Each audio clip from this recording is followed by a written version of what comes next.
evaluación de políticas públicas con enfoque de gestión de resultados, para resultados. A mí me toca platicar con ustedes sobre las evaluaciones cualitativas y en principio la idea es que esta sesión es un poco como un taller, pero por las dificultades de no estar todos presentes acá, lo que vamos a hacer es pues una exposición inicial por mi parte, en la que yo les voy a platicar un poquito sobre cómo se hacen las evaluaciones cuantitativas y vamos a dejar una tarea para al final de las 2 sesiones que vamos a tener hoy y bueno, unos días, para que ustedes, una vez que hayamos terminado y hayamos platicado, pues puedan hacer un ejercicio en el que ustedes vean si quedaron claros algunos conceptos, algunas ideas de lo que yo les platicaré y que pues ustedes lo hagan, ¿no? Que lo hagan y que vean si lo entendieron y todo claro. Siempre pasa eso, uno escucha las cosas y dice, pues sí, todo clarísimo como el agua, pero cuando uno tiene que comenzar a hacer las cosas es cuando surgen las dudas. Entonces, si les parece bien a todos y todas, ese será el procedimiento que seguiremos. Yo haré una exposición acá, ustedes ya saben, pueden hacer comentarios en el chat, pueden escribirme y yo intentaré ir respondiéndoles sus dudas e inquietudes conforme vayamos avanzando. Bueno, digamos que el contenido de la sesión se divide en 3 grandes partes. Haré yo una introducción primero a las evaluaciones cualitativas de impacto, que será un encuadre muy general. Después entraremos con mucho detalle a ver cómo se hace el análisis cualitativo, con un énfasis sobre todo metodológico, técnico, y después veremos haremos unos comentarios finales de cierre. Esto es lo que vamos a hacer entre los 2 días, es lo que nos van a llevar los 2 días de trabajo. Y en lugar de hacer el ejercicio, que normalmente lo haría en clase, dejaremos una tarea, como decía.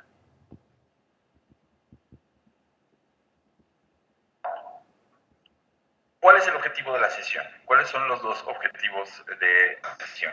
Bueno, en primer lugar, esto es una introducción. Eso quiere decir que no van a salir de aquí siendo unos especialistas en análisis cualitativo, no van a salir de aquí siendo etnógrafos, sino que van a salir siendo de aquí buenos usuarios de las evaluaciones cualitativas. Y que sean buenos usuarios de las evaluaciones cualitativas quiere decir 2 cosas. Por una parte, que para quienes sean servidores públicos o quienes se encuentren desempeñando una función en alguna instancia operativa y que requieran una evaluación, bueno, entonces tendrán los elementos necesarios para poder solicitar una evaluación colectiva cuando sea el caso. Es decir, una primera cosa que ustedes deberán saber al terminar estas 2 sesiones que vamos a tener es cuándo necesito una evaluación cualitativa y qué es lo que tengo que solicitar. Y en México le decimos términos de referencia al instrumento en el que se escribe y se materializa la solicitud de una evaluación cualitativa. Pero si ustedes no están en la posición de solicitar una evaluación cualitativa, lo que sí van a poder hacer entonces es, el punto número 2 que está acá, es tener los insumos necesarios para saber, los insumos metodológicos y técnicos necesarios para saber cómo leer un estudio cualitativo, para saber cómo leer una evaluación general y saber qué elementos cualitativos podrían ser necesarios. Es decir, van a tener ustedes los referentes técnicos y mínimos y metodológicos sobre todo, para saber si la evaluación cualitativa que ustedes están leyendo es buena, si es rigurosa y si es útil para la toma de decisiones. Entonces, al final de la sesión, ustedes deberían de ser capaces de identificar en conjunto cuáles son algunos elementos clave que les permitan saber si una evaluación cualitativa es sólida y rigurosa, ¿no? Entonces, eso es el objetivo de la sesión, que ustedes sean buenos, que tengan los referentes mínimos necesarios para que ustedes puedan saber cuándo se necesita una evaluación cualitativa y si el documento cualitativo que ustedes están leyendo es sólido y útil para la toma de decisiones. Y bueno, dicho lo anterior, la pregunta que uno siempre se formula cuando se enfrenta a cualquier instrumento de análisis cualitativo es, bueno, esta evaluación, investigación, este estudio está muy bonito, está muy bien hecho, tiene anécdotas muy interesantes, le da rostro a los números, pero esto que está en este momento, ¿sirve para tomar decisiones ricas? Si somos servidores públicos, estamos utilizando recursos del Estado, estamos utilizando recursos que provienen de impuestos y que son de todos y de todas. Podemos utilizar esos recursos utilizando un insumo que no es riguroso, y digo riguroso entre comillas. Podemos utilizar esos insumos cuando no estamos seguros que sean representativos. Podemos utilizar estos insumos cuando no estamos seguros que podemos generalizar. Bueno, la respuesta es sí, pero hay que seguir reglas. Hay que solicitar y hay que utilizar insumos cualitativos, evaluaciones cualitativas de impacto particular ahora, que sean rigurosos y que estén hechos siguiendo reglas.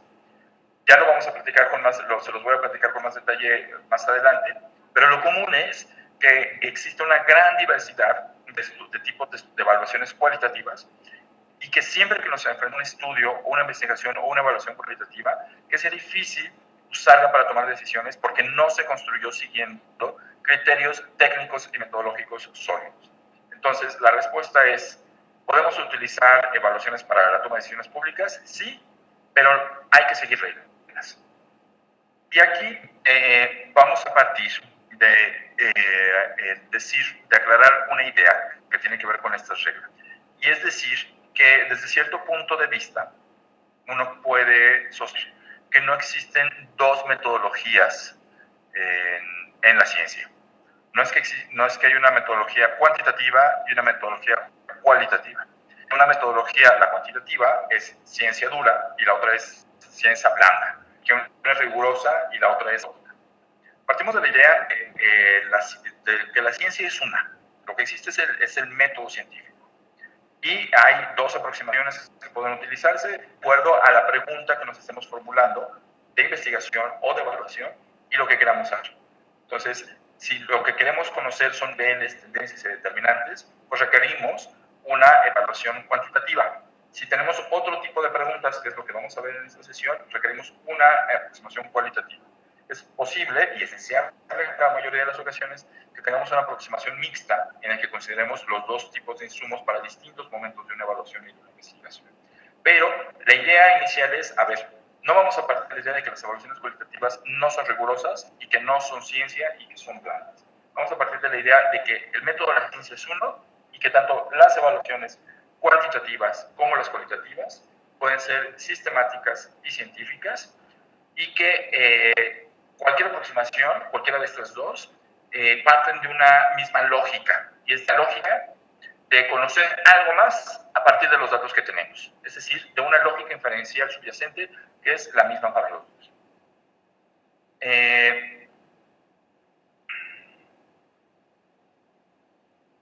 Y esto lo digo porque es muy común y es muy frecuente que cuando les preguntamos a las personas qué entienden por evaluación cualitativa o por una investigación o estudio cualitativo, pues digan cosas como esas que yo decía al principio, que se va a hacer un estudio pintoresco en el que se va a conocer el punto de vista de las personas para saber qué sienten, son los significados y los sentidos que les dan a las cosas, y que vamos a entrevistar pues algunas personas y esas personas pues las vamos a elegir casi siempre porque ilustran un argumento o una idea que tenemos.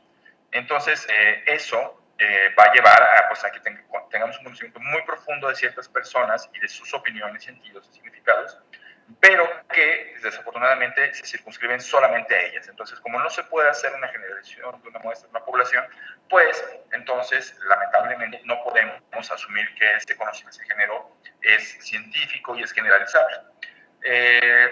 Algo que también se suele decir cuando preguntamos a las evaluaciones cualitativas es que es darle rostro humano a los números, por ejemplo. O también se suele decir otro tipo de cosas que van en este sentido, que seguramente ustedes conocen y han escuchado. Bueno, eso puede ser cierto, es verdad. Eso es una forma en la que se suele hacer evaluaciones cualitativas, pero no es la que vamos a porque ese tipo de información que se construye con ese tipo de evaluaciones no nos sirve para tomar decisiones públicas, porque son estudios e investigaciones completamente idiosincráticas. Entonces, la pregunta que nos hacemos aquí es cómo vamos a construir insumos que sí nos sirvan para ello. Y bueno, esta serie de láminas anécdotas lo que intentan decir es, vamos a hacer un tipo de evaluación orientado a la toma de decisiones que sea rigurosa, que haga explícitos sus procedimientos técnicos y metodológicos y que vaya dirigida a la toma de decisiones.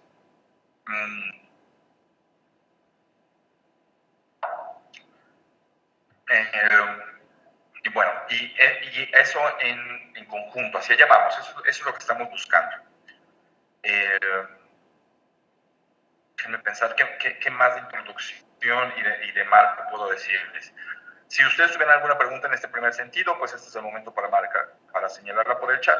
Porque si no, dicho lo anterior, vamos a entrar a el análisis cualitativo tal cual. Vamos a entrar a platicar. Entonces, si eso que yo estoy diciendo no es lo que nos sirve para cualitativas, pues entonces, ¿qué sí es? Bueno, pues vamos a comenzar a probar. Y déjenme decirles que por mi formación, por mi experiencia en el campo, el énfasis de lo cualitativo que yo les voy a presentar es no un análisis o una evaluación cualitativa en general, sino que va a ser un análisis cualitativo con énfasis etnográfico. Vamos a ir viendo qué quiere decir esto de etnografía. Pero déjenme decirles que como partida, que en las ciencias sociales, a diferencia de lo que pasa aún incluso con la economía, nosotros vivimos en disciplinas que son multipáticas o que tienen paradigmas teóricos que están en conflicto y que en muchas ocasiones cuando nos aproximamos a un concepto usamos las mismas palabras para referirnos a cosas que son muy distintas entre sí, a categorías que tienen contenidos diferentes entre sí. Y a veces ocurre al revés, que nos aproximamos a menos pensando que tenemos el mismo referente teórico, pero lo hacen desde la sociología o desde la antropología o desde la etnografía, pero aunque estemos desde esos mismos campos disciplinares, nos referimos a cosas distintas. Y algo así ocurre con esta aproximación etnográfica que les estoy platicando. Cuando uno habla de etnografía, uno piensa a veces que está refiriéndose a la etnografía y todos entendemos qué es la etnografía, pero no es así. Hay por lo menos tres grandes maneras de entender lo etnográfico. Y vamos, es decir, la etnografía es un espacio conceptual, es una disciplina que tiene unos puntos de vista que están en disputa. Y yo sistematizo, sintetizo con base en la bibliografía especializada tres grandes puntos de vista. Uno primero es entender la etnografía de una manera que es consistente con la lógica de inferencia. Es decir, que la etnografía no debería aplicar un procedimiento, una metodología que sea distinta a la que se aplica en cualquier otro método científico. Habrá énfasis técnicos y metodológicos, ciertamente, pero la lógica de inferencia es la misma que la de la sociología o que la de la economía. Este punto de vista es no necesariamente el más popular. Suele ser muy criticado en la disciplina que está dominada por un paradigma postestructuralista o postmoderno. Este punto de vista es muy cuestionado y muy criticado. Y la etiqueta que generalmente se le pone es el de positivista, ¿no? Que puede ser un poco impreciso este término, pero da cuenta de la crítica que se le hace a este punto de vista. ¿Quiénes le hacen la crítica a este punto de vista? Bueno, en primer lugar está un énfasis que es tal cual postestructuralista o postmoderno, que entiende a la etnografía más como una escritura.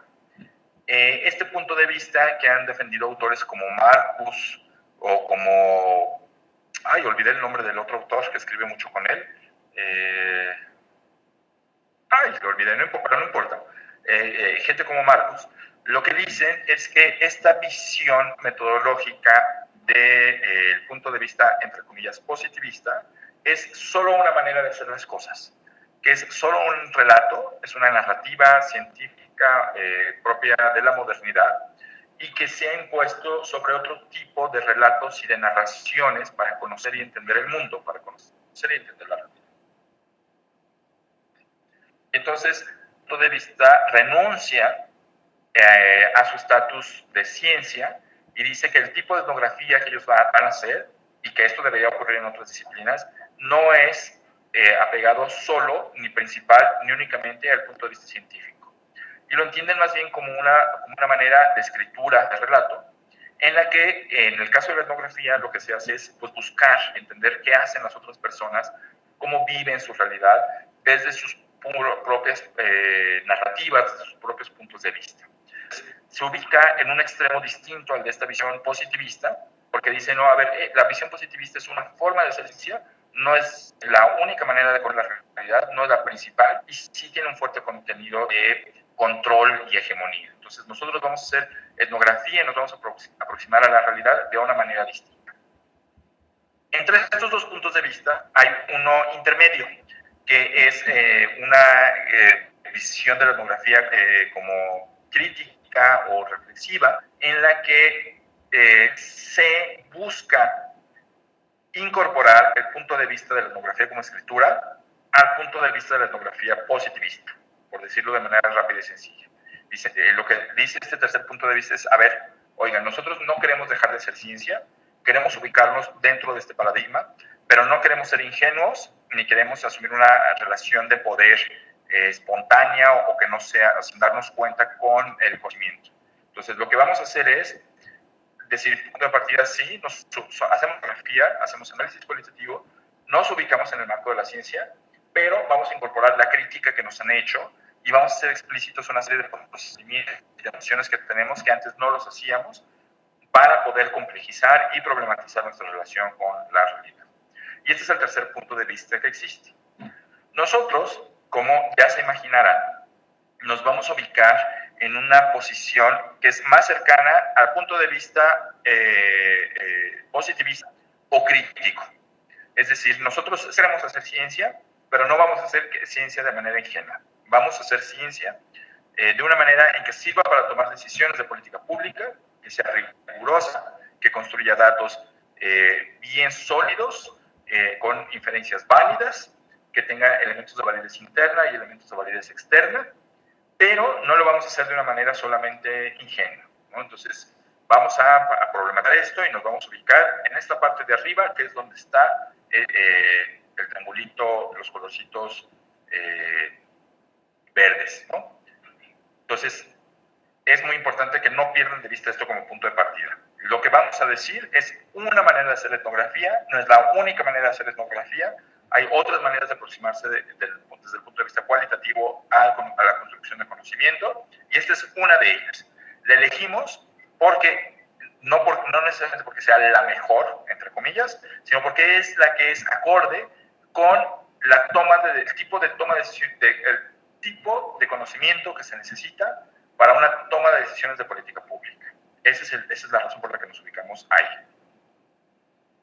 Y entonces, ya que sabemos desde qué punto de vista estamos hablando, pues comencemos ahora sí a hablar de lo cualitativo. Y la primera pregunta que siempre uno se hace es, ¿qué es entonces el análisis cualitativo? Si Manuel ya nos está diciendo que no es ponerle rostro humano a los números, que si no es conocer los sentimientos y los significados que conocen las personas, entonces, ¿qué es? Bueno, vamos a ver algunas ideas que van a permitir ir delimitando poco a poco a qué es lo que estamos diciendo cuando hablamos de análisis cualitativo. Número 1, el análisis cualitativo vamos a decir que no es, y lo podemos decir como está escrito en esta primera lámina. El análisis cualitativo es un conjunto de técnicas que normalmente no se sujeta a análisis estadístico. Entonces, son técnicas que nos sirven para conocer parámetros, que no nos van a servir, que van a generar información, que no nos van a servir para calcular medias, que no nos van a permitir calcular varianzas necesariamente, que no nos van a permitir calcular un coeficiente de variación, ni desviaciones estándar, ni hacer regresiones, ni conocer coeficientes.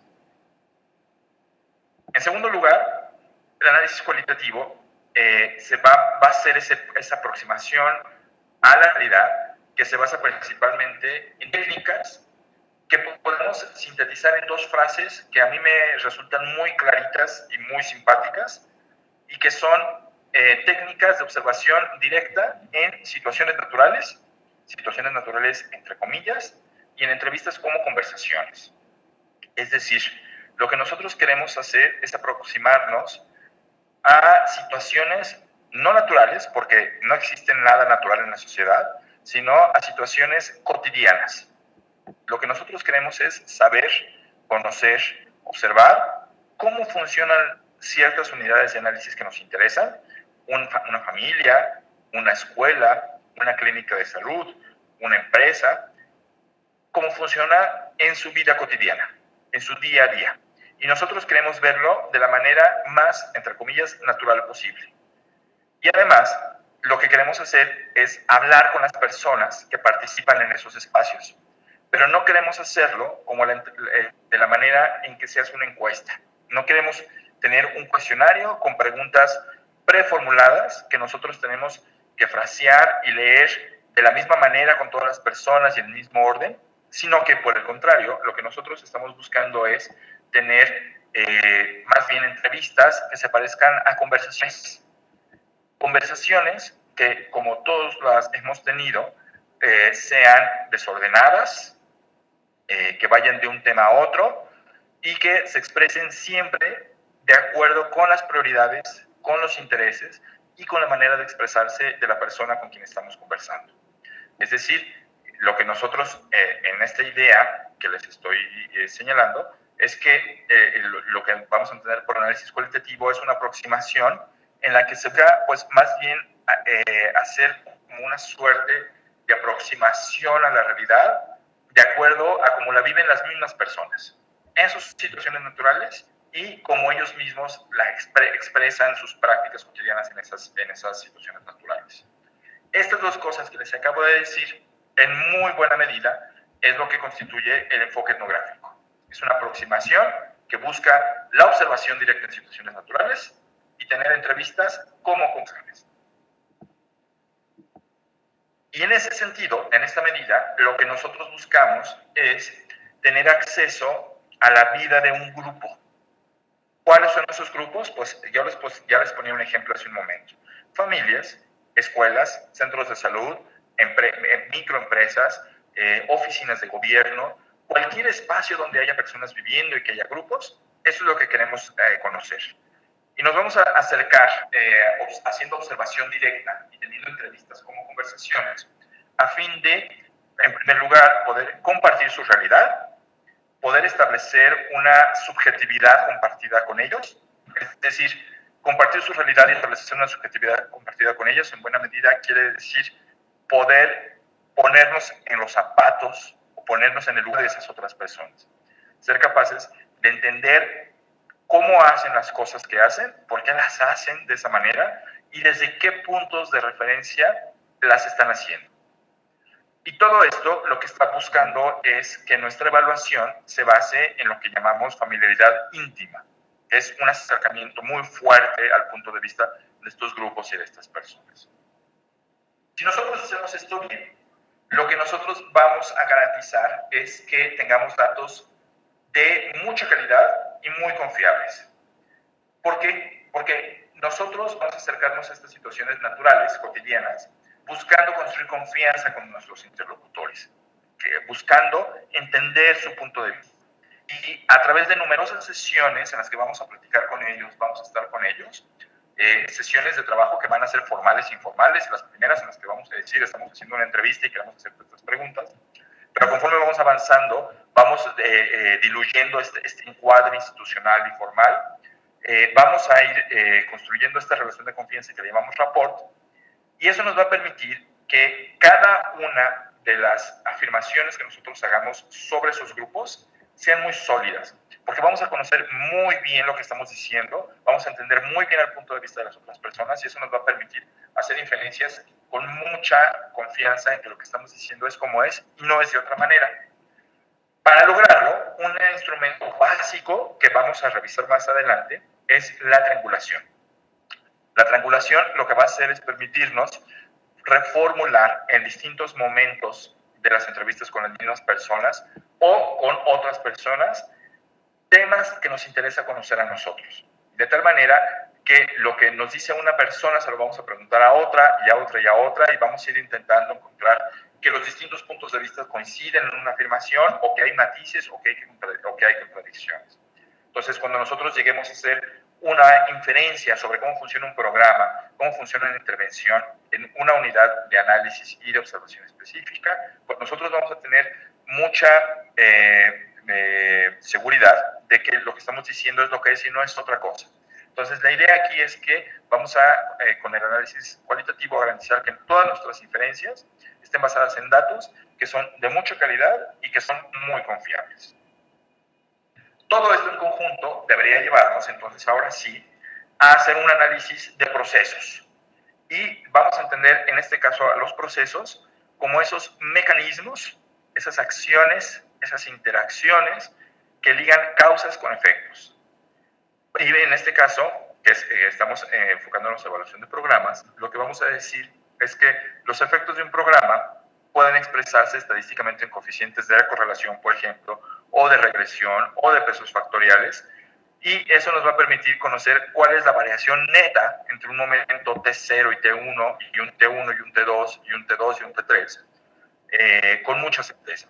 Pero cuando hagamos una evaluación cualitativa de impacto, lo que nosotros vamos a intentar conocer es abrir, por decirlo así, la caja negra ahí entre esos puntos de medición, entre ese T0 y T1, T1 y T2.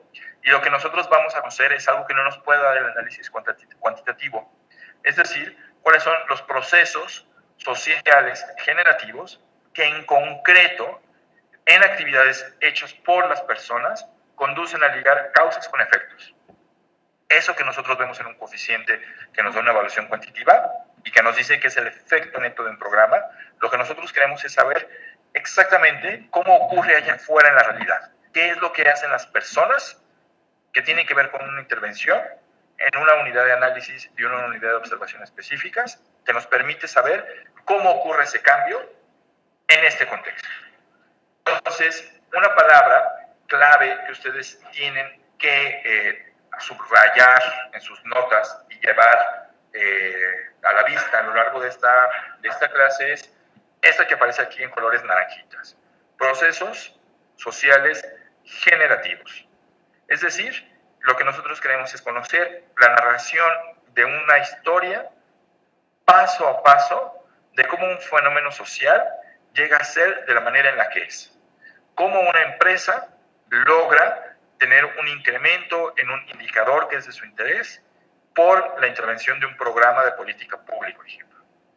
Si nosotros con una aproximación cuantitativa vamos a encontrar un coeficiente, nos va a decir cuál es la variación neta en ese indicador. Con una evaluación cualitativa de impacto, lo que nosotros vamos a establecer es los mecanismos causales que llevaron a que ese indicador tuviera una variación. Y a este proceso de identificación y construcción de los mecanismos causales lo vamos a llamar procesos sociales generativos. Y entonces, ahora sí, con todas estas cosas que yo les he estado diciendo, ya podemos decir que no el análisis cualitativo, sino el análisis etnográfico, en concreto, en particular, puede jugar un papel crucial en el estudio de la causación social, ya que consiste en explicar en términos de procesos sociales por qué ocurren el tipo de asociaciones que encontramos en términos estadísticos. Ya que hicimos nuestro modelo de doble diferencia muy bonito, que construimos un grupo de tratamiento y un grupo de control, le hicimos una medición antes de comenzar a hacer la intervención y un tiempo después de que comenzó la intervención, y con esta doble diferencia ya sabemos cuál es la variación neta de nuestra intervención. Bueno, la evaluación cualitativa nos va a permitir decir por qué ocurrió esa modificación y en qué medida se debe no solamente al programa que nosotros estamos implementando, sino a su interacción con otra serie de factores de distinto nivel de agregación social, que pueden ser hogares, es decir, pueden ser factores domésticos, pueden ser factores comunitarios, pueden ser factores institucionales o de otro tipo de agrupación. Y en este sentido, la etnografía, pues, lo que va a hacer es mostrarnos cómo una distribución o una asociación o un coeficiente se genera, por decirlo así, desde abajo, desde la acción concreta de individuos que pueden ser los servidores públicos de un programa, que pueden ser los beneficiarios de ese programa, que pueden ser las personas que asisten a una clínica, que pueden ser las personas que trabajan en una unidad productiva de pequeña escala. Y lo que vamos a decir, entonces, que buscamos cuando hacemos una evaluación cualitativa es hacer una prueba empírica con datos, es decir, vamos a vincular teorías con datos, una prueba empírica, hipótesis sobre los procesos sociales generativos. ¿Qué y cómo, sobre todo, lleva a que ocurra un cambio en una unidad de análisis cuando implementamos un programa o cualquier otro tipo de intervención? Y bueno, entonces nos tiene que quedar muy claro que, por un lado, cuando hacemos una evaluación cuantitativa de impacto o un análisis cuantitativo en general, lo que nosotros estamos buscando es hacer algo que tiene que ver con las palabras que aparecen a su izquierda de la lámina. Es decir, lo que nosotros queremos buscar con un análisis cuantitativo es conocer cuáles son los niveles, las tendencias o los determinantes de un fenómeno social, es decir, con niveles cuántos, con tendencias cómo cambian en el tiempo, con determinantes cuáles son los factores estadísticos que determinan estadísticamente que ocurra o no ocurra algo. Y en ese sentido, pues de lo que vamos a hablar es de variables aleatorias. Y la visión que vamos a tener de la realidad es probabilística, ¿no? Por contraste, cuando hacemos un análisis cualitativo, lo que nosotros vamos a enfatizar son las acciones e interacciones de las personas. Vamos a tomar en cuenta el contexto en el que se realizan estas acciones e interacciones, y lo que vamos a buscar es identificar tres cosas: factores, procesos y escenarios. Es decir, con las acciones e interacciones en un contexto específico, ¿cuáles son los factores que en el lenguaje cuantitativo podríamos llamar variables, que inciden, que interactúan para generar a través de un proceso social un escenario analítico que conduce en mayor o menor medida a que se logre el resultado de un programa o no se logre? ¿Cómo hay un conjunto de interacción entre ciertos factores que sistemáticamente llevan a que una intervención tenga éxito en una clínica, en una empresa, en un hogar? ¿Y cuáles son aquellas que no? ¿En qué situaciones el programa es más conducente a lograr sus resultados y en qué situaciones es menos conducente a lograrlo? Entonces, en lugar de variables, acá vamos a hablar de factores. Y en lugar de tener una visión probabilística, lo que acá vamos a tener en muy buena medida es una visión determinista. ¿Por qué una visión determinista? Será una visión determinista porque nuestras variables, entre comillas, por así decirlo, ya están predefinidas cuando hacemos un análisis cualitativo. Nosotros, en buena medida, ya conocemos cuál es el resultado de lo que está ocurriendo con nuestras personas, lo estamos viendo, lo estamos escuchando, y lo que nosotros queremos hacer es construir un poco en retrospectiva qué es lo que pasó, cómo se llegó a estar en el punto en el que se está, a través de la identificación de factores, de la identificación de la interacción de distintos tipos de factores que conducen a la creación de cierto tipo de escenarios analíticos y que conducen o que no conducen a lograr ciertos resultados. Entonces, por eso, acá decimos que lo que tenemos es una visión más cercana a la determinista, en contraste con la probabilística y las variables aleatorias de la visión cuantitativa.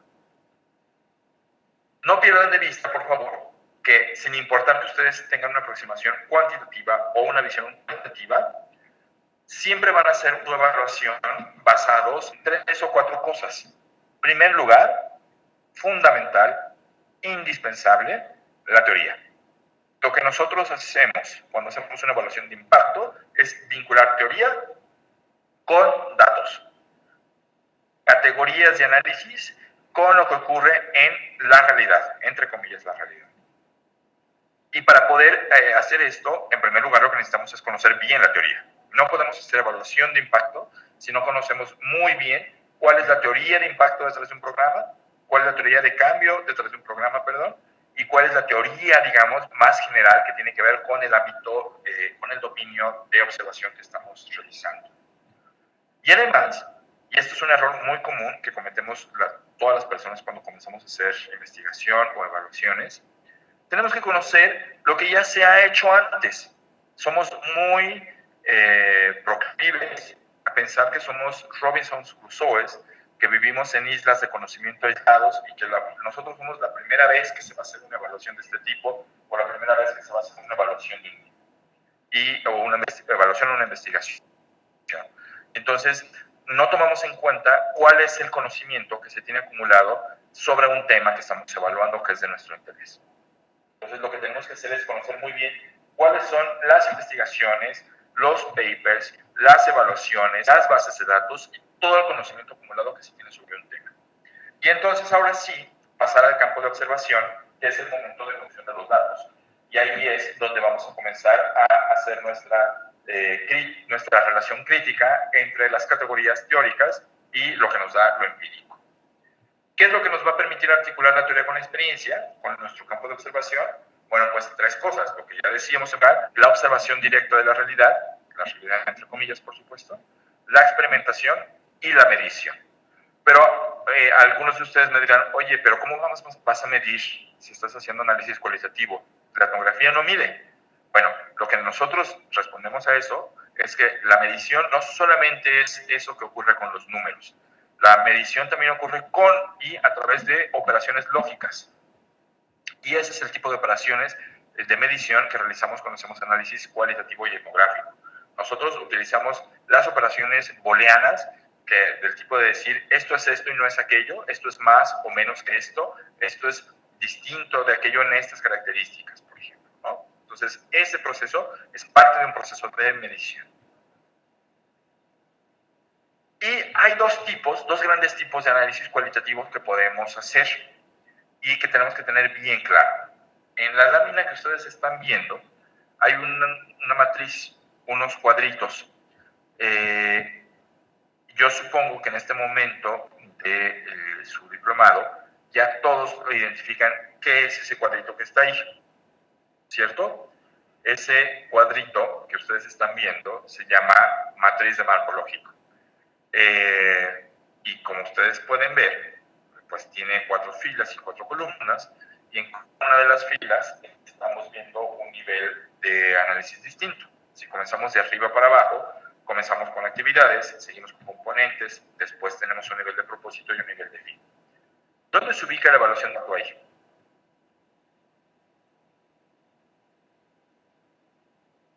Bueno, la evaluación de impacto, como ustedes lo saben, tiene que ver fundamentalmente con el nivel de fin o con el de propósito.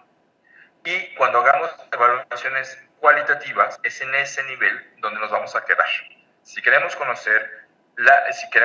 implementar una evaluación cualitativa de impacto, los niveles de una matriz de marco lógico que vamos a utilizar son los de fin y de propósito.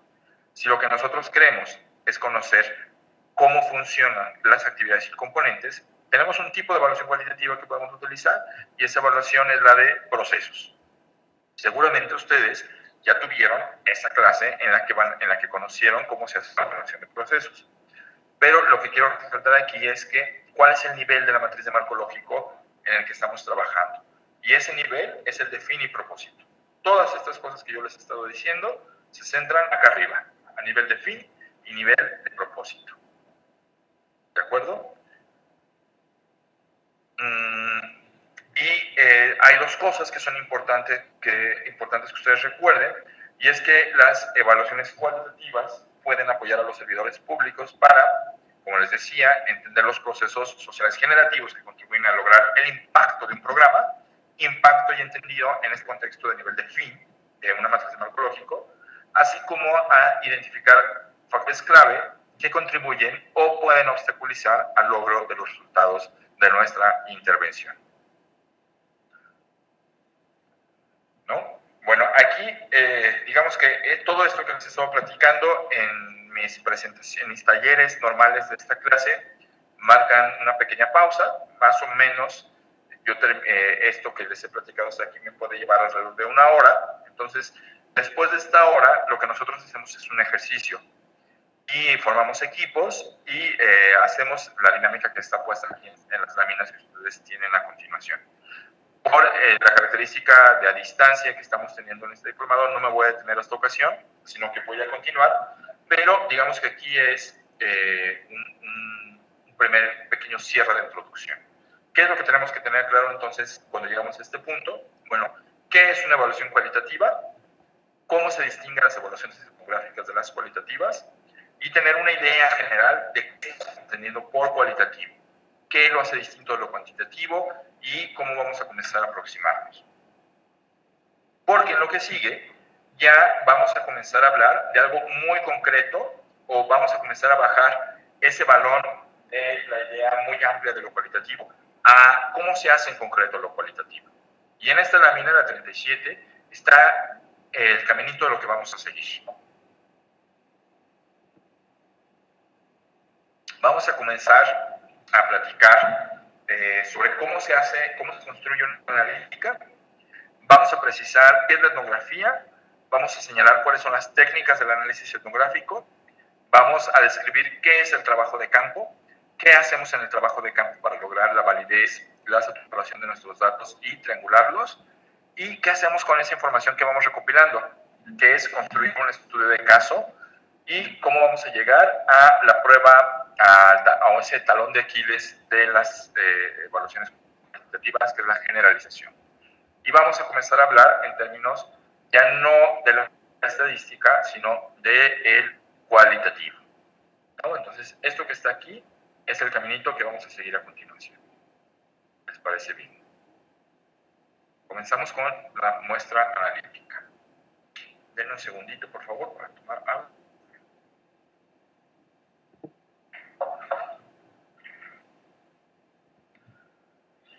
Ya, a ver, una idea muchas gracias, que puede ser contraintuitiva es la de las muestras en el análisis cualitativo. ¿Cómo que también se usan muestras en lo cualitativo? ¿Qué no es eso algo propio del análisis estadístico y del muestreo probabilístico? Bueno, pues no necesariamente. Siempre que nosotros utilizamos, hacemos una evaluación y seleccionamos hablar con una persona sobre otra, nosotros estamos construyendo una muestra. Siempre que decimos hablar con fulano o sutana en lugar de con perengano o perengana, estamos, por decirlo así, construyendo una muestra.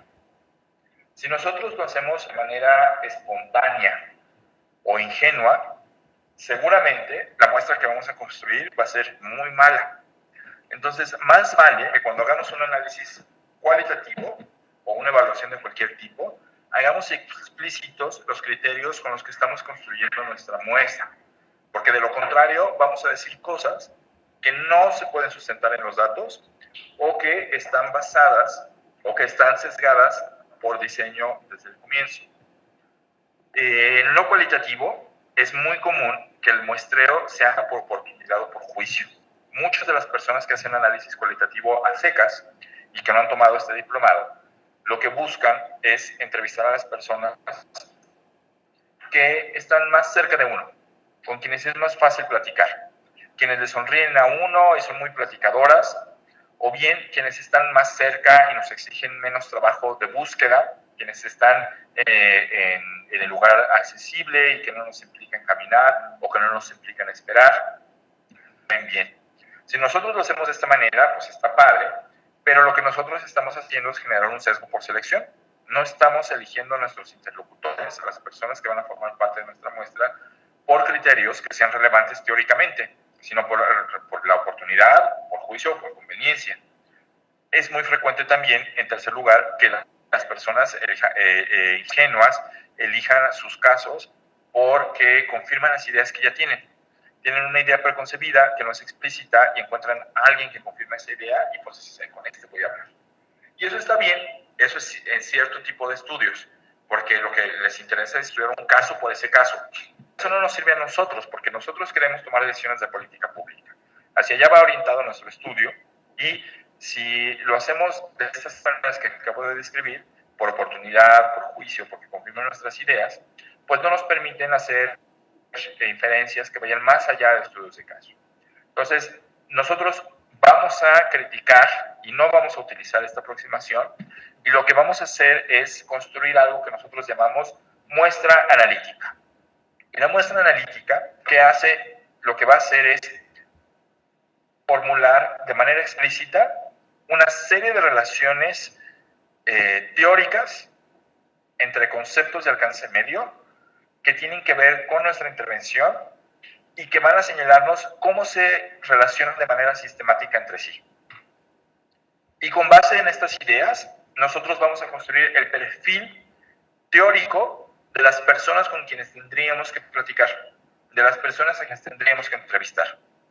De tal manera que nosotros vamos a llegar a un punto en el que cuando hablemos con Ada, con Adrialis, con Allen, con Ana Lisset, con Aura Leticia, vamos a hablar con estas personas no solo porque nos caigan muy bien, no solo porque tengan ideas que son parecidas a las nuestras, no solo porque sea fácil entrevistarlas porque están cerca, sino que vamos a hablar con estas personas porque en ellas se reúnen ciertas características que tienen relevancia teórica y que ubican a Adrianis o a Ana, a Aura o a Allen dentro de un grupo que nos interesa evaluar, que nos interesa estudiar y nos interesa conocer. Y eso lo vamos a hacer pues justamente a través del muestreo analítico. Y en la siguiente lámina están escritas algunas de las que les estoy platicando. En primer lugar, como ya lo señalé, decir que la muestra analítica se construye con base en conceptos de relevancia teórica. En segundo lugar, que vamos a partir de una elaboración hipotética que va a sostener que ciertas diferencias en nuestros casos y no otras son las que harán que se comporten nuestros casos de una manera específica y sostengan relaciones de distinto carácter en su interior y en su interacción con otras unidades similares, entre hogares, entre escuelas, entre empresas. Y estas diferencias teóricas que se basan en una elaboración hipotética nos deberían llevar a clasificar a las personas en unidades de observación de distintos tipos. Ahora vamos a ver, más adelante vamos a ver ejemplos para aterrizar estas ideas que pueden sonar muy generales.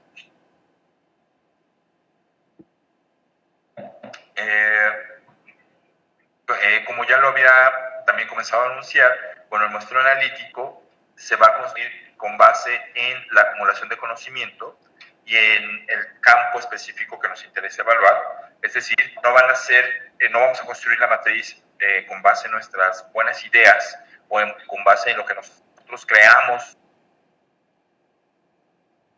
que es, sino con base en lo que dice la bibliografía especializada. Y la bibliografía especializada hay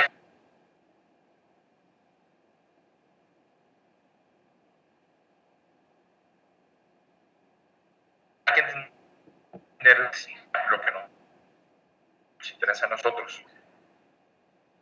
No lo vamos a hacer con base en lo que nosotros creamos, entonces, sino con base en lo que dice la bibliografía especializada.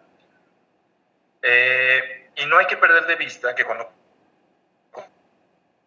construimos esta matriz analítica, lo que nosotros buscamos, una generalización del tipo de una muestra a una población.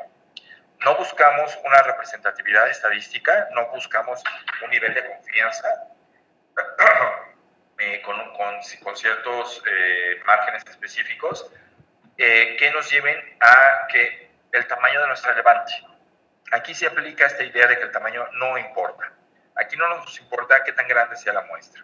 Lo que queremos es fijarnos en que nuestra muestra se adecue a un contraste histórico, que se adecue en las categorías de individuos a las categorías de individuos que es necesario observar.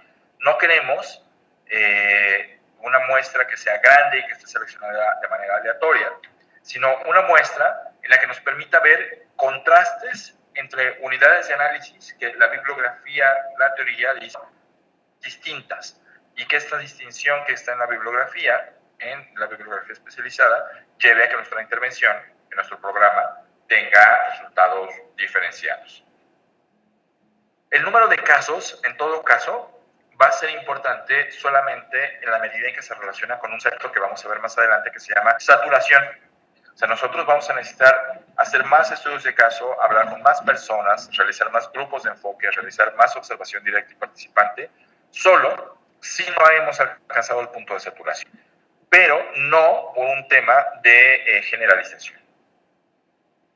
Y Y los casos que elijamos, vamos a decir que tienen relevancia, entonces, solo a la luz de principios teóricos generales.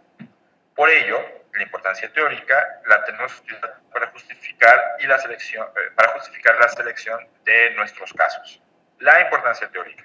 No que sea fácil, no que sea buena onda, no que confirme las ideas que yo tengo, no que esté cerca, no que sea simpática, sino que tú eliges hablar con una persona porque en ella se conjugan ciertas características que son relevantes en términos teóricos. Es decir, cuando construimos una muestra en una evaluación cualitativa, seguimos reglas. Y estas reglas son explícitas. No es distinto a lo que se hace en el análisis cuantitativo. Aquí también seguimos reglas. Y estas reglas se basan en lo teórico. Y una teoría básica que todos tendremos que dominar si vamos a hacer la evaluación de un programa es su teoría de cambio. En este punto ya lo asumo, todos conocemos y entendemos qué es una teoría de cambio. Y aquí hay, lo que queremos hacer es hacer explícitas algunos procedimientos. Y en primer lugar, señalar que las categorías teóricas y analíticas que vamos a utilizar para construir nuestra muestra son aquellas que se relacionan con lo que nosotros llamamos variables, podríamos llamar variables independientes. ¿Por qué? Porque si nosotros elegimos con base en las variables dependientes, nosotros lo que estamos generando es un sesgo por selección. Les pongo rapidísimo un ejemplo. Si nosotros queremos evaluar un programa de combate a la pobreza, superación de la pobreza, y nosotros elegimos nuestros casos diciendo, bueno, pues voy a hacer un contraste, como dijo el profesor, de acuerdo con conceptos, y mi concepto es pobreza, entonces voy a elegir a los más pobres y a los menos pobres, ¿no? Entonces, si nosotros lo hacemos de esa manera, nosotros estamos generando un sesgo de selección, porque nosotros estamos circunscribiendo el rango de variabilidad de los factores que pueden generar diferencias. Por el contrario, lo que nosotros tendríamos que hacer es decir, a ver, si mi programa es de combate a la pobreza, ¿cuál es la teoría de cambio detrás de mi programa de combate a la pobreza? ¿Qué es lo que dice mi programa de cómo se genera la pobreza, de cómo permanece la pobreza y qué es lo que puede o no llevar a que disminuya? Y entonces, bueno, pues mi programa, su teoría de cambio, lo que dice es que la pobreza se genera porque hay niveles de fecundidad altos, niveles de migración alta, el tipo de inserción laboral de las personas es de esta o de aquella manera, se circunscribe a población indígena o afrodescendiente, ¿no? Entonces, todas estas cosas que estoy diciendo son las que llevan a que haya pobreza. Bueno, entonces, estas son mis categorías de análisis. Entonces, mi matriz analítica la tengo que construir con base en ellas y no con base en la categoría pobreza. Porque si yo uso pobreza, pues ya estoy circunscribiendo los resultados que voy a alcanzar, los muy pobres o los menos pobres. Entonces, yo digo, a ver, la alta fecundidad interactúa con los niveles de conyugalidad temprana de esta manera. Entonces, las personas se tienden a casar a edades muy tempranas, tienden a tener muchos hijos. Estos hijos asisten a escuelas de calidad a donde estudian pocos grados. Estudian pocos grados porque rápido renuncian a la escuela para irse a trabajar porque tienen que contribuir a la economía doméstica. Como estudiaron poco, entonces el tipo de empleos a los que pueden acceder son de baja calidad, precarios, con remuneraciones pauperizadas. Como tienen pocos ingresos en el trabajo, tienen poca escolaridad, entonces pues tiende a reproducirse este ciclo de pobreza. Estos hijos que crecieron en un hogar, pues también tienden a unirse con parejas que provienen de hogares similares, entonces se tienden a unir a edades tempranas, tienden a tener muchos hijos, estos muchos hijos otra vez tienden rápido a comenzar a trabajar porque tienen que contribuir a la economía del hogar. Todo esto que les estoy contando es parte de la teoría de cambio de mi programa de combate a la pobreza, y aquí están las categorías que me van a permitir construir mi matriz analítica. Y son estas y no en los niveles de pobreza. Entonces, es por una parte. Por otra parte, dice aquí en el segundo bullet que la imprecisión originada en la escasez de datos puede contrarrestarse por la variedad de observaciones leccionadas. Entonces, si nosotros, ya que seleccionamos nuestros casos de pobres de acuerdo con estas categorías, no les vamos a poder aplicar un cuestionario a 100,000 personas, a 10,000 personas. ¿Qué vamos a hacer? Bueno, lo que vamos a hacer es generar muchísimas observaciones de estos pocos que tenemos. Estas muchísimas observaciones son muchísimos registros de conversaciones, de observaciones directas, de intercambios que tenemos con ellos a lo largo de nuestra estancia de trabajo de campo y que nos va a permitir conocer muy bien cómo ocurren los distintos procesos que se relacionan con lo que nos interesa a nosotros. ¿No? Y bueno, y en ese sentido, ¿cuáles son las recomendaciones para la construcción de micas? Bueno, vamos a tener pocos casos. Lo que tenemos que hacer es elegir los casos que muestren mayores diferencias o gradientes. Aquellos que nos den una mayor, por decirlo así, variabilidad. Vamos a elegir los que son mucho de una cosa y los que son poco de otra, porque queremos tener contrastes. Si tenemos que en algunas ocasiones podremos tener más casos que 4, que 5, que 6, bueno, entonces podremos comenzar a construir mayores contrastes o mayores matices en los contrastes. Y entonces ya no va a ser el que más y el que menos, sino el que más y el que menos, y 1, 2 o 3 matices intermedios. Y del contraste de estas diferentes posiciones es que nosotros vamos a buscar construir y nuestras conclusiones. Y aquí hay un tema que casi siempre sale, a veces sale más rápido, a veces sale después, y que es el del término de error. A diferencia, yo voy a argumentarles a lo largo de estas 2 sesiones que vamos a tener, que varias de las críticas que se hacen desde el punto de vista cuantitativo o cualitativo se pueden atender, y que son las relacionadas con el tamaño de muestra y la selección de la muestra se pueden discutir metodológicamente. Hay una que es más complicada y es la del término de error. Porque cuando nosotros hacemos una medición estadística, nosotros tenemos un coeficiente que nos va a decir cuál es el término de error en nuestras mediciones, cuál es el poder que necesitamos en una muestra para poder identificar el impacto de una variable. Y acá no lo tenemos tal cual. Acá no podemos en lo cualitativo identificar una medición del error que sea tan explícita, pero solamente lo que sí podemos hacer es incorporarlo en el diseño teórico. Y esto va a llevar a pensar, pero que no podamos estimar cuál es su tamaño, ¿no? Entonces, ese es el caminito que en términos abstractos, teóricos, seguimos para construir una muestra analítica. Y bueno, yo aquí les tengo un ejemplo que es cómo se hizo la evaluación cualitativa al programa Oportunidades en el 2001 y 2002, que fue una evaluación muy interesante porque fue una de las primeras objetivas que en México hizo explícitos los procedimientos que yo les estoy platicando.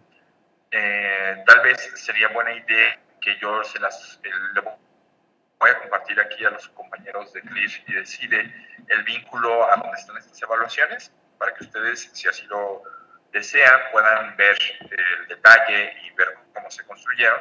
Pero, si sí les interesa profundizar en el tema de las evaluaciones cualitativas, puede ser buena idea que le echen un ojito a lo que está escrito aquí, porque fíjense que en México, en los 2000, todavía no existía, como ya existe hoy en día, todo un entramado institucional orientado. No sé cómo ocurre en sus países, y si alguno de ustedes conozcan el caso mexicano, pero fíjense que en México hoy en día tenemos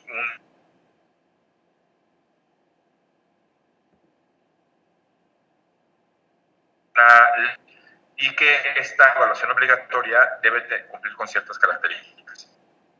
Y se describen cuáles son los tipos de evaluaciones que se tienen que hacer, qué implica cada tipo de evaluación, si es de diseño, si es un diagnóstico, si es de procesos, si es de impacto, si es de resultados. Pero todo esto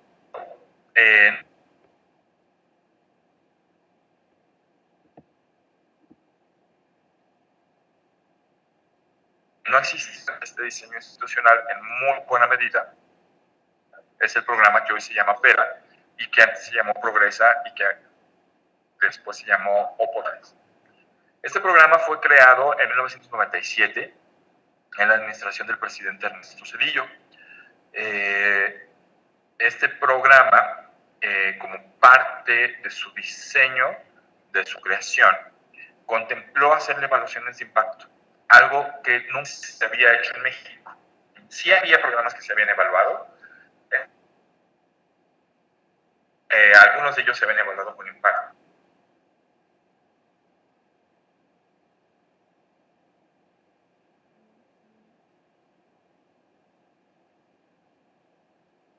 Pero ninguno se da. Entre el 97 y el 2000 también hizo el IFPRI, lo comenzaron a hacer instituciones mexicanas. El IFPRI es el International Food Policy Research Institute, con sede en Washington, que se dedica a hacer evaluaciones, estudios y otra serie de cosas en temas de alimentación, ¿no? Bueno, entonces, la cosa es que la gente del programa quería evaluar el impacto y diseñaron un programa que era Progresa, que se iba a poder evaluar de esta manera. ¿Y cuál era la característica que iba a permitir evaluar el impacto? Bueno, pues lo que los servidores públicos del programa hicieron en aquel entonces fue delimitar primero cuál iba a ser el ámbito de intervención, el rural. Y dentro del rural, ¿a quiénes iban a atender? Bueno, pues como enfrentaban un problema de restricción de recursos, dijeron es que iban a intentar buscar a los más pobres de los más pobres, pero no tenían encuestas que les dijeran dónde estaban los más pobres de los más pobres. Entonces, el proxy que utilizaron fue la marginación. En aquel entonces, en México se acababa de construir un índice de marginación que ya existía a nivel de entidad federativa y de municipio, pero porque por primera vez se tenía a nivel de localidad. Entonces, lo que el programa decidió hacer es decir, bueno, pues a utilizar 3 criterios de focalización. Y el primer criterio de focalización va a ser el geográfico. Y nos vamos a ir a aquellas localidades que, de acuerdo con este índice de marginación, tenían los niveles alto o muy alto. Y dentro de esas localidades que tenían el nivel muy alto o alto de marginación, ahora sí, aplicaron una encuesta, la encuesta de características socioeconómicas de los hogares. Y esta encuesta la aplicaron en toda la localidad. Es decir, más que una encuesta, fue como un censo. Porque una encuesta implica un carácter aleatorio y una muestra. Y aquí no se hizo eso. Se hizo, ya que llegaron a esas localidades de muy alta marginación o marginadas, se les aplicó la encuesta a todos. Y esta encuesta de los hogares les preguntaba sobre sus características sociodemográficas y socioeconómicas y otras cosas más. Y permitió, a través de la aplicación de un análisis discriminante, establecer quiénes estaban por arriba y quiénes estaban por abajo de un cierto umbral de pobreza que entonces se construyó. Y entonces dijeron, bueno, pues quienes están por el umbral de pobreza, todos van a ser beneficiarios. Oye, alguien dijo, pero fíjate que ese número de beneficiarios que están por debajo del umbral de pobreza son más de para los que quienes tenemos dinero. ¿Qué hacemos? Y aquí viene el diseño experimental, aquí comienza el diseño experimental. Pues lo que vamos a hacer es seleccionar comunidades aleatoriamente y a todos los pobres que de acuerdo con esta encuesta están en esas comunidades seleccionadas, les vamos a dar el apoyo del programa de Progresa.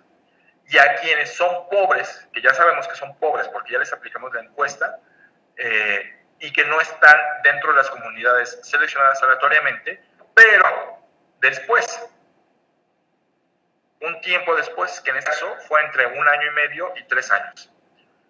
Esto que ocurrió, este relato que les estoy contando, es el relato posterior que dieron los servidores públicos, pero lo que nos muestra, lo que nos está contando es cómo se crearon las condiciones en específico para hacer una evaluación de impacto desde el comienzo. Se seleccionaron los lugares a través del índice de marginación donde se iba a aplicar la encuesta, se aplicó la encuesta a todos de tal manera que podían saber cuál era el nivel socioeconómico y las características sociodemográficas de todas las personas que vivían ahí. Y aún se seleccionó a quienes eran pobres, de acuerdo con un análisis de análisis discriminante. Y una vez que sabían quiénes eran pobres y quiénes no eran pobres, de manera aleatoria, dentro de todos los pobres, se les dio el programa a los que vivían en unas comunidades y a otras comunidades no.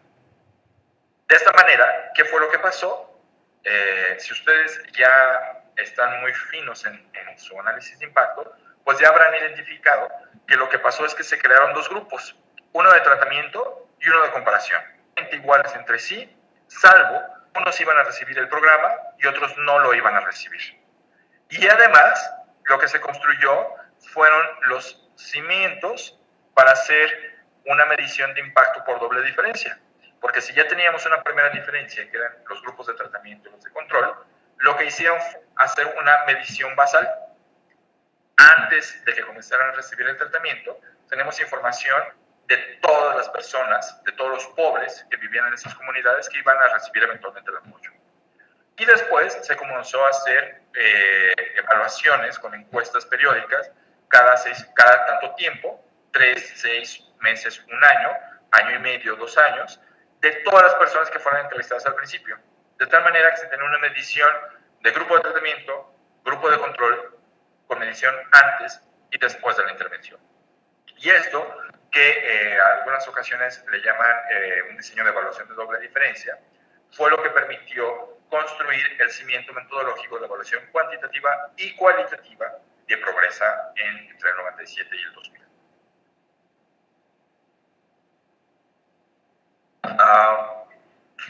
Y esta evaluación la hizo el IFPRI en ese periodo.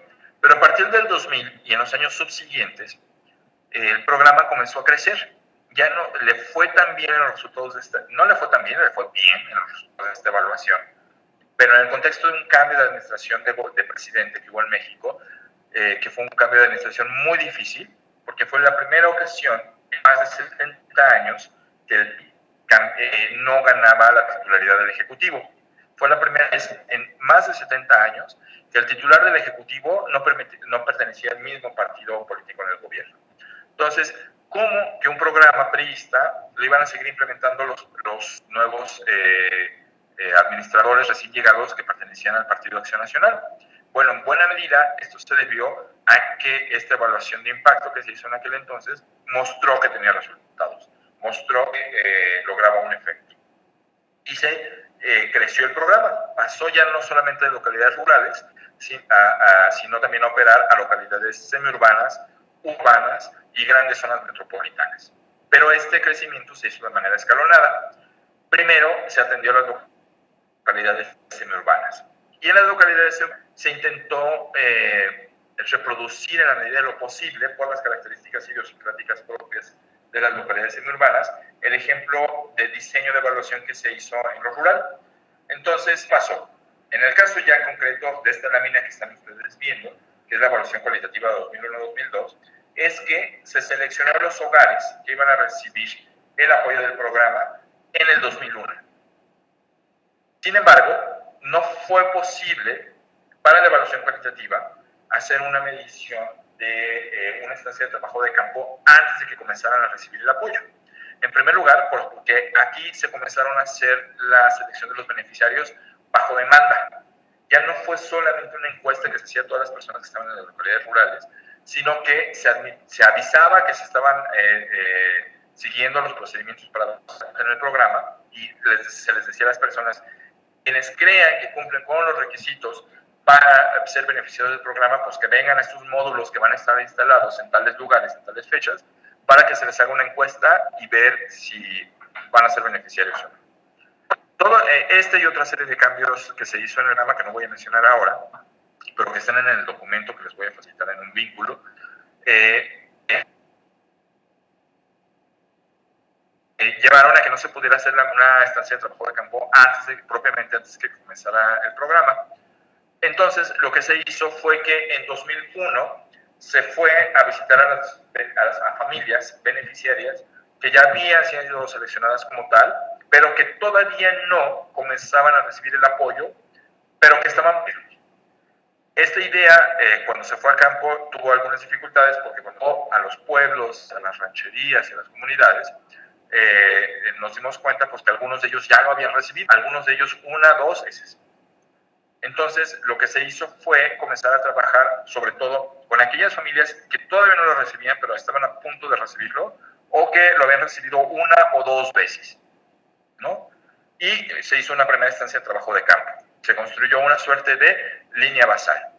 Y un año después se regresó con esos mismos hogares. Perdón, antes de regresar con él un año después, esto se hizo tanto en familias que ya habían comenzado a recibir el programa, con algunas que todavía no lo recibían, pero en lugares donde se presumía que todas o que muchas familias iban a comenzar a recibirlo, pero que en algún momento posterior el programa iba a abrir espacio en esos lugares.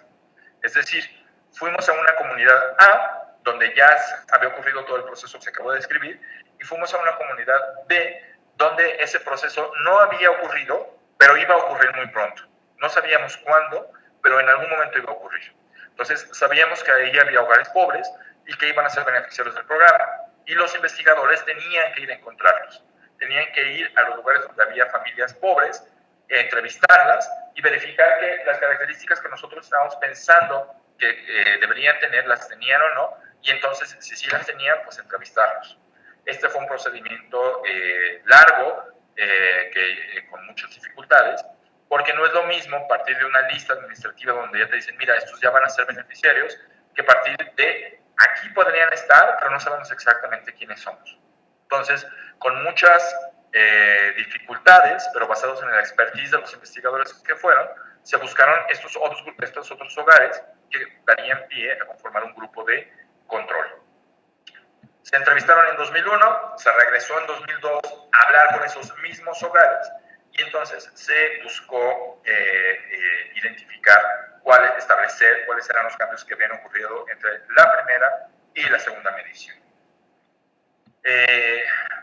Entonces, vean ustedes que en esta historia que les estoy platicando están contadas ya el bullet 1, que es que se buscó construir un diseño de evaluación de doble diferencia, de antes y después con grupo de tratamiento y grupo de control, que se hizo una matriz analítica de comunidades, las comunidades que tenían ciertas características que eran relevantes de acuerdo a las características teóricas de la teoría de cambio del programa,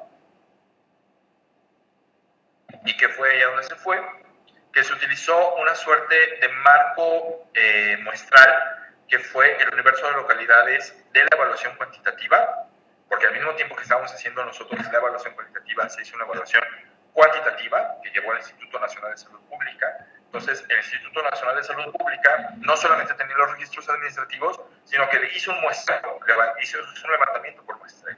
Entonces, el equipo cualitativo tenía esa muestra, ese levantamiento por muestreo, y fue un elemento que se tomó como el marco de referencia. ¿Y cuáles fueron las variables independientes que se tomaron en cuenta para la construcción de la matriz analítica?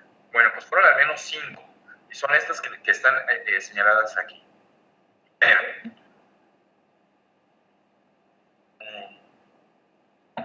El tamaño de las localidades. En México y en aquel entonces se hacía la distinción siguiente. Las localidades rurales son aquellas que tienen hasta 2.500 habitantes. Las localidades semiurbanas son aquellas que tienen entre 2.500 y 50.000 habitantes. Pero se hace una distinción en estas localidades semiurbanas entre aquellas que tienen entre 2.500 y 15.000 habitantes y quienes tienen entre 15.500 y 50.000 habitantes.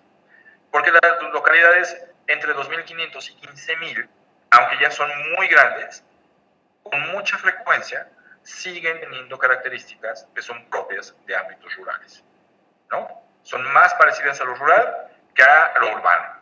Entonces se hizo ahí esa pequeña distinción y ahorita abundo en ella, pero después están entre 50.000 y 1.000.000 de habitantes, que ya son propiamente las ciudades, y más de 1.000.000 de habitantes pues son las megalópolis, que con mucha frecuencia coinciden con las zonas metropolitanas. Es decir, estos territorios donde coinciden distintos municipios en el caso de México.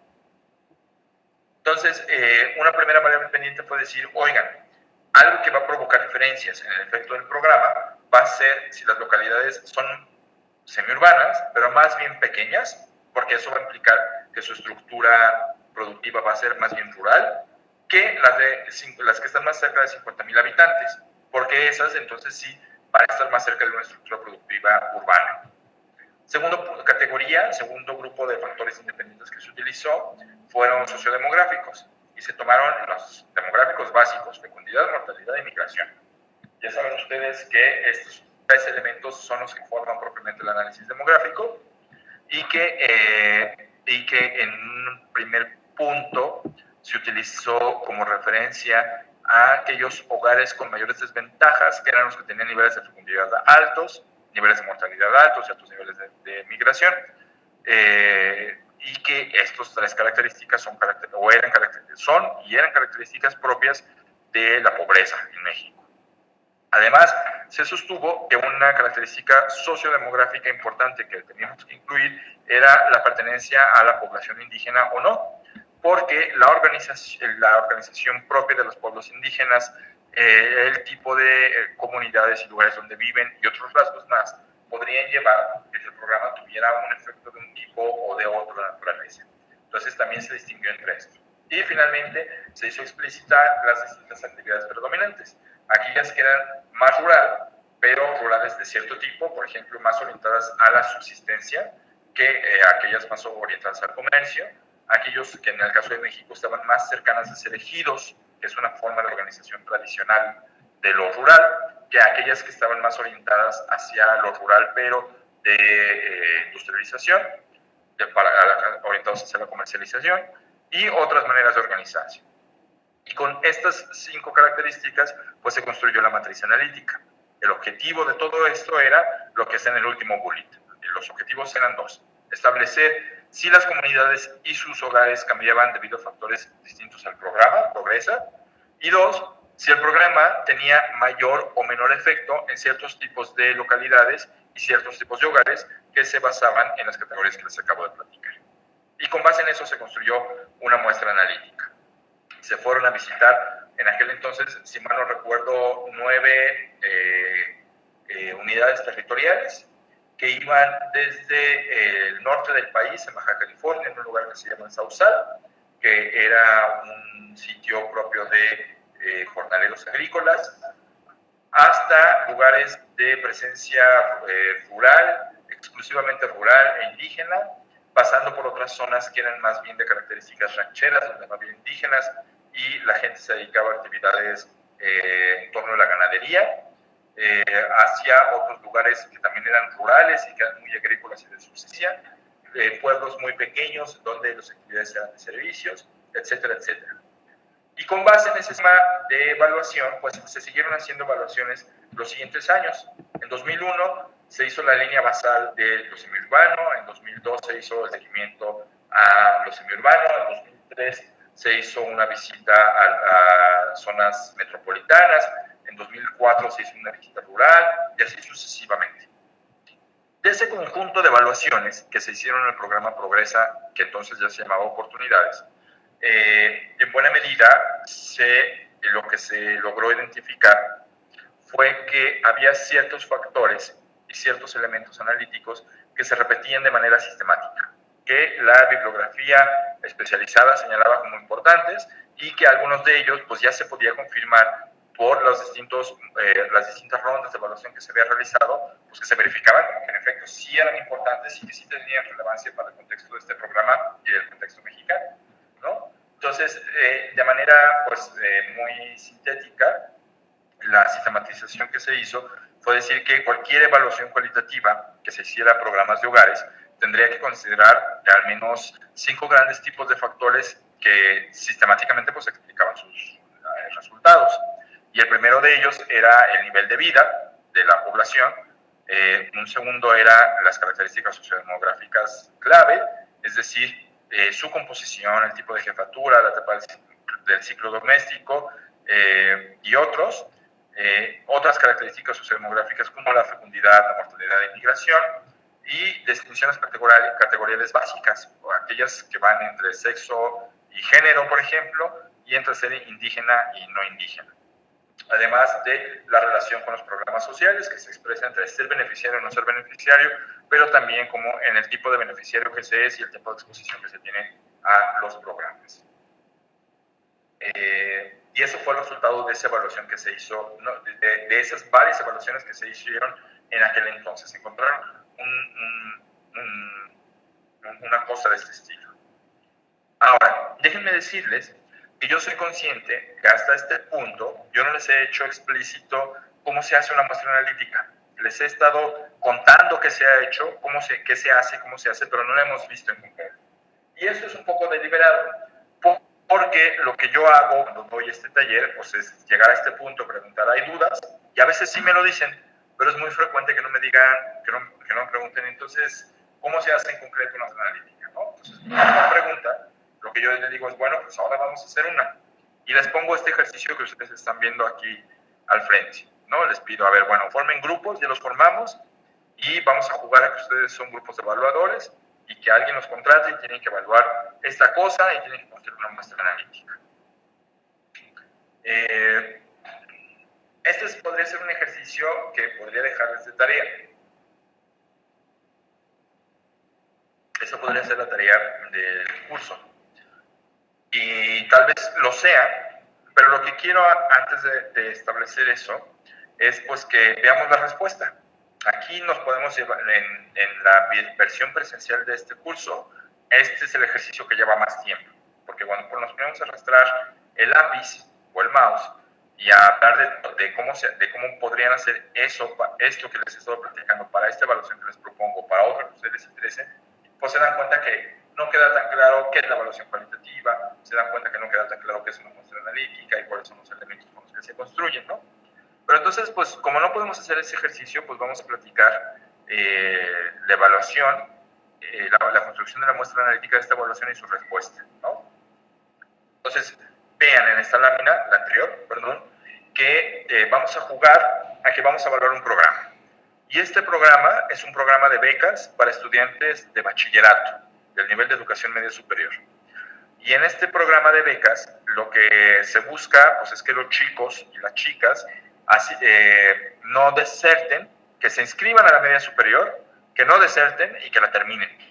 Y entonces lo que el programa, bajo una teoría de cambio muy sencilla, pensó fue decir, bueno, pues vamos a entregarles una beca, vamos a darles dinero. Entonces hicieron un proceso de selección, como hacen encuestas, y seleccionaron a un grupo de familias de chicos pobres y les empezaron a entregar la beca. Pero la beca, quien hizo la teoría de cambio inicial, pensó había que entregársela a una titular del hogar, a una persona que es a la mujer que es responsable económica del hogar. Le dijeron, bueno, esto es porque los chicos provienen de hogares muy pobres, entonces quien es responsable del uso de los recursos sociales es la mamá, por ejemplo, ¿no? Entonces se la vamos a dar la beca a la mamá. Y comenzó a operar el programa de esta manera. Pero muy rápido, a través de los registros administrativos, se dieron cuenta de que el programa no estaba funcionando muy bien.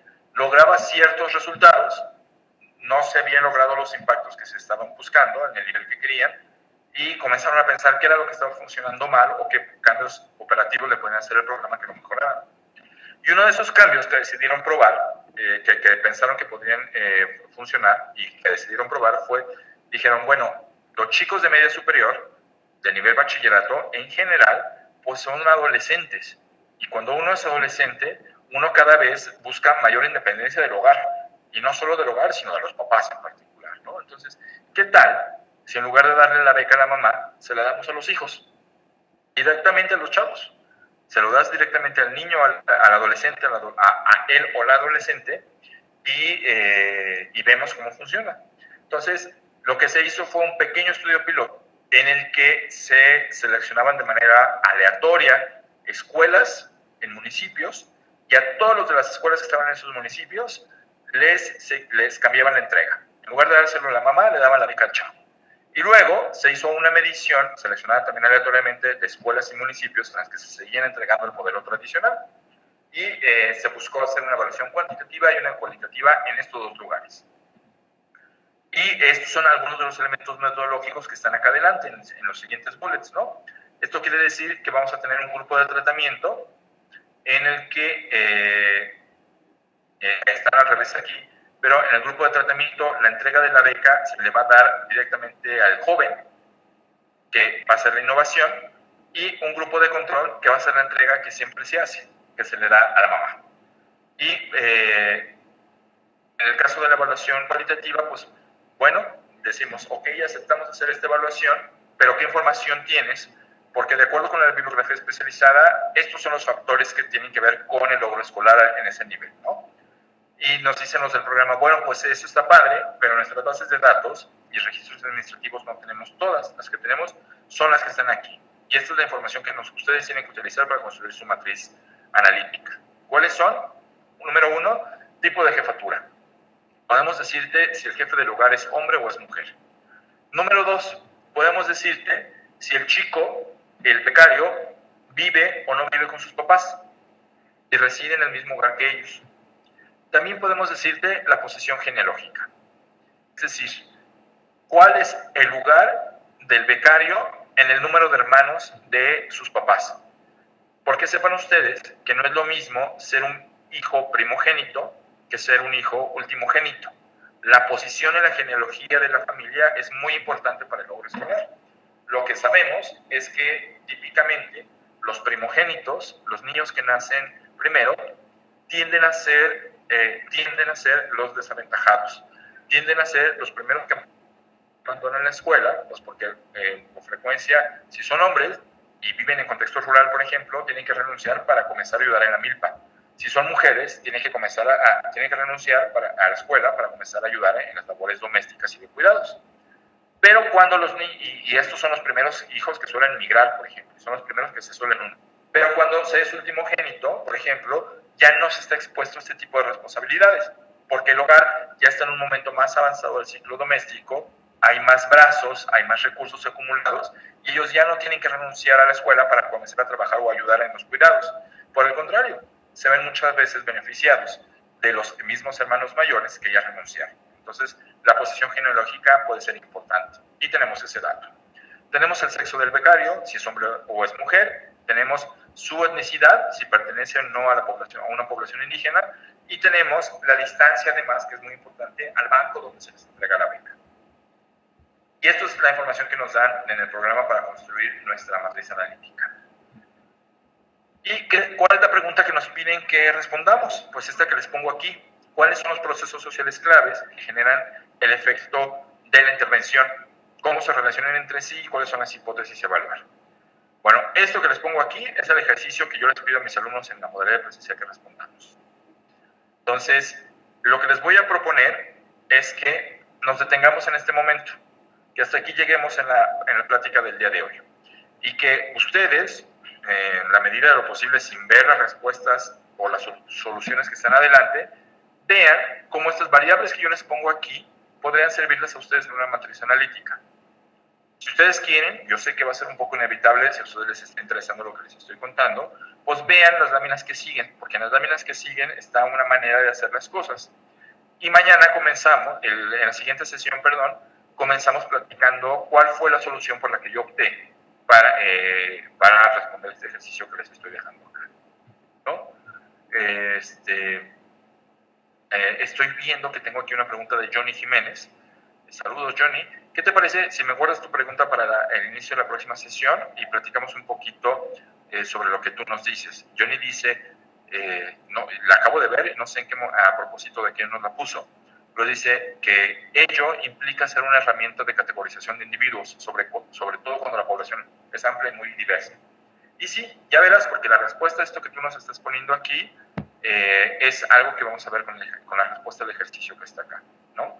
Entonces, si a ustedes les parece bien, vamos a detenernos en este momento con esta pregunta que nos vamos a llevar en la cabeza para la siguiente sesión, que es ¿cómo construimos una matriz analítica con estas variables que les he puesto aquí?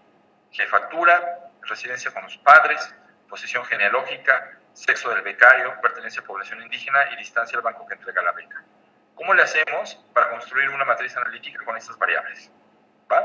Entonces, tenemos aquí la conversación por esta tarde y nos vemos el próximo jueves para platicarles cómo fue la respuesta y cuáles son los otros elementos de la matriz analítica y sobre todo de la evaluación cualitativa de impacto. ¿De acuerdo? Muy bien.